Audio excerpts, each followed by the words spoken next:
All right, so we're in landscape mode, and I did it from the very beginning. You happy, Penelope, and all you other ragamuffins always yelling at me, Josh, you're so inept on your videos, Josh. Going for a walk on my 20 or 30 pound backpack on, or whatever it's called, vest.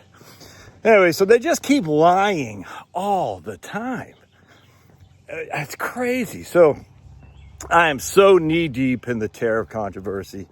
I know people are going to click off. They don't want to hear any more about tariffs. Dude, you gotta, because they just lie.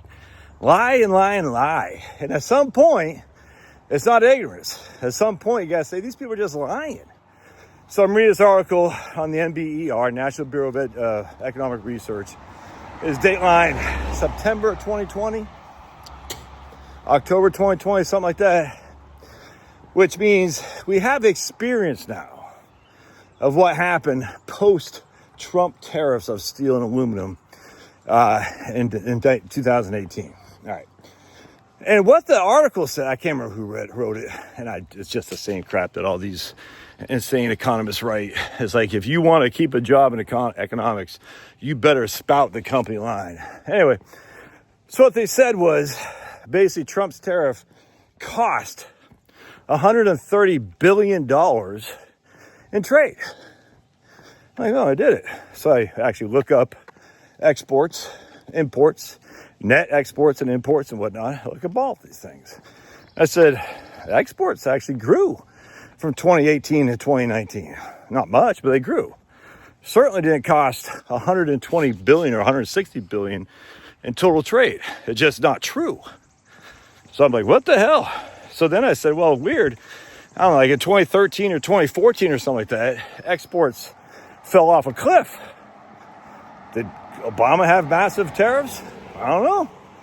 I mean, I just don't know. But I know exports fell like crazy in 2013, 2014. And I might be off by a year there, but in the Obama term. And yet exports grew under Trump. And yet somehow Trump's tariff cost 120 or 160 billion dollars in export. And I'm like, that doesn't make any sense. Now, they didn't say explicitly Trump's tariff cost 160 billion dollars in exports, but that was the implication. If you read the article, that's what they're saying. They're saying there is a decline. Again, they didn't say exactly like that, but the implication was there's a decline in exports of 120, 160 billion bucks, whatever it was. And it's just simply not true. It's just not. I don't understand that.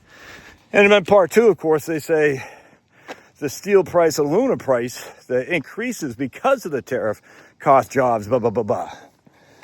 And I'm like, these guys had written this article in 2020.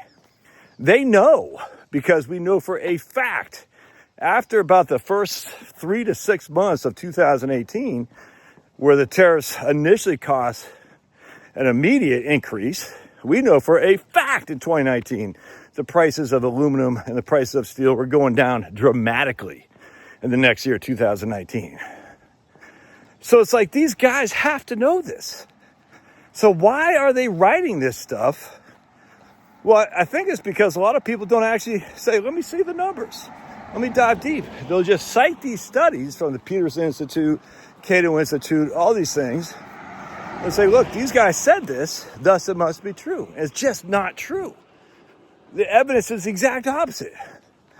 We had a decline in exports, big time, under Obama, and we had a huge decline in prices of steel and aluminum after tariffs kicked in. I mean, if you're writing in 2019, I get you could say, hey,